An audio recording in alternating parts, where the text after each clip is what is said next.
Get ready, because you're about to go on a 3-day tour of history, traveling thousands of years in a time machine to take part in amazing moments from our past. On each day of your journey, you'll have 12 hours to explore history. You'll score points through the experiences you have and by visiting events in chronological order. So use your time wisely. Now, let's learn how to play Trekking Through History. To set up the game, start by placing the playmat on the table. Next, place the clock beside the playmat.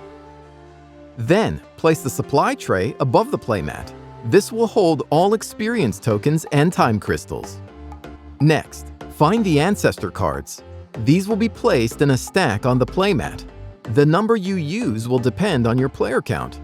For 2 players, use 6 cards. For 3 players, use 9. And for 4 players, use 12. The game includes 108 unique history cards, and these should be divided into 3 separate decks called Day 1, Day 2, and Day 3. You can check which cards go in each deck by the Roman numeral shown here, and then shuffle each one separately. You can set the Day 2 and Day 3 decks aside for now. They'll be used later. Take the shuffled Day 1 deck and place it here. Draw 5 cards from the top and place them in these spaces. These 6 cards form Departures Row. Next, find the itineraries. They'll look like this. Shuffle them and deal 4 to each player. Each player picks one of their itineraries, places it in front of them, and sets the others aside face down to use later. If you aren't sure which one to pick, you can pick one at random. Each player should choose a pocket watch color. Stack these at the 12 o'clock space in random order. The pocket watch on top of the stack will go first. Place a matching point marker at the 0 spot on the score track.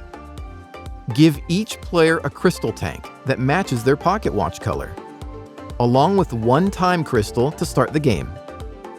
Finally, give each player a reference card. That's all for setup. Now, let's learn how to play the game. Step 1. Choose a card. To start your turn, you must select one of the 6 history cards available in Departures Row. These represent the moments in history you can visit. The number tells you how many hours it will take to experience that event on your trip. Step 2. Move your pocket watch. Once you've chosen a card, you must move your pocket watch around the clock the number of hours listed on that card. For example, if you took a card that requires 2 hours, you must move 2 spaces. There is one way to save time. During this step, you may use time crystals stored in your crystal tank to reduce the number of hours you move. Each crystal you spend subtracts 1 hour from the card you took, allowing you to move fewer spaces on the clock. You can spend multiple crystals on your turn, but you may not make anything cost less than 1 hour. As an example, you could spend 1 time crystal to reduce your 2-hour card to 1 hour. Crystals you spend are returned to the supply tray. Step 3. Collect benefits. Now it's time to collect your benefits. At the bottom of your card, you'll see icons that represent the different experiences you'll have by visiting that moment in history. Some cards will also award time crystals. As a bonus, you'll also collect whatever token is shown on the playmat underneath the space you took your card from. Collect these tokens from the supply tray. The experience tokens you collect are used to fill out your itinerary. Place each token you gained on the uppermost empty space of the column that matches its color. If you collect a wild token, it can be added to any column you choose. If you cover a spot showing points, you immediately gain that many points on the score track. You can also earn points if you completely fill in a horizontal row with the points shown at the end of it. If you cover a space that shows a time crystal, gain 1 from the tray. Time crystals you earn are added to your crystal tank. There is no limit to the number of these you can collect. Step 4. Place the card into your trek. If this is your first card, place it in front of you. This will start your first column of cards called a trek. A trek is a series of events you visit in chronological order. The more cards you add to a trek, the more points it will be worth. On your next turn, you'll want to try taking a card with a date that is later than the previous card in your trek. If you do, stack it like this. Be aware, BCE dates mean before Common Era, so the larger their number is, the further back in history they happened. But what if you take a card with a date that's earlier than your previous card? In this case, don't add it to your trek. Instead, collapse your trek into a stack and set it aside. Don't count these points now. You'll do this at the end of the game. Then, start a new trek with the card you just took. Alternatively, if you already have a history card in your trek, you can take an ancestor card on your turn. If you took an ancestor card, add it to your trek. Your ancestor card's date becomes the same as the previous card in your trek. These can help you keep your trek going when your options are limited, and you are free to stack multiple ancestor cards in a row. However, you may not start a new trek with an ancestor card. Step 5. Slide and refill history cards. The last thing to do on your turn is to refill Departure's row. After these steps, your turn is complete, and it's on to the next player's turn. But who takes the next turn? Let's talk turn order. In trekking through history, the player whose pocket watch is furthest behind on the clock always takes the next turn.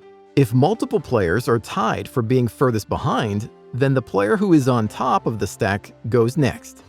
Because of this rule, it's possible for a player to take multiple turns in a row if they complete a turn and their pocket watch is still the furthest behind. Try to use this to your advantage when you can. As mentioned, players only get 12 hours each day to explore history. Eventually, your pocket watch will travel around the clock and then it will have to end where it started on the 12 o'clock spot. This ends your day. If you are able to land your pocket watch exactly on the 12 spot to end your day, this means you were punctual in returning to the time travel lobby, and you will immediately earn 3 punctuality bonus points. But if you take a history card that would send your pocket watch past the 12 o'clock spot, end at 12 anyway. In this case, you just don't get the punctuality points. When all players have completed their days and are back at 12 o'clock, the day ends. It's time to set up for the next day. Discard the current day deck and all history cards in Departure's row. Each player must discard their current itinerary and return all tokens to the supply tray. They must pick a new itinerary to use for the next day. Set up the next day deck in the same way you set up the previous one. Players should keep their current treks and time crystals. You will continue to use these as you transition to your next day. Now you're ready to start the next day. The player on top of the stack goes first, and the game progresses like before. Once players complete all 3 days, the game ends. Now it's time to tally final scores. Here's how players will calculate their final scores. You should have been tracking points you collected from your itineraries and from earning punctuality bonuses during the game, so this is your baseline score. Then, you'll earn 1 point for each unspent crystal in your crystal tank.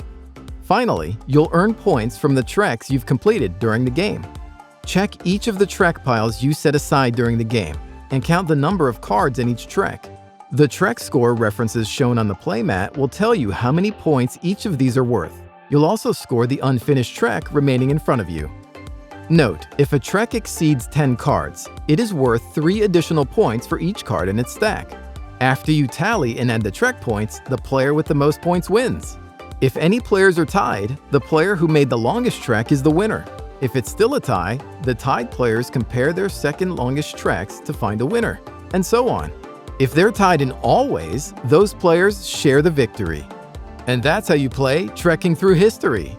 We hope you enjoy your journey. To learn more, visit us at underdoggames.com.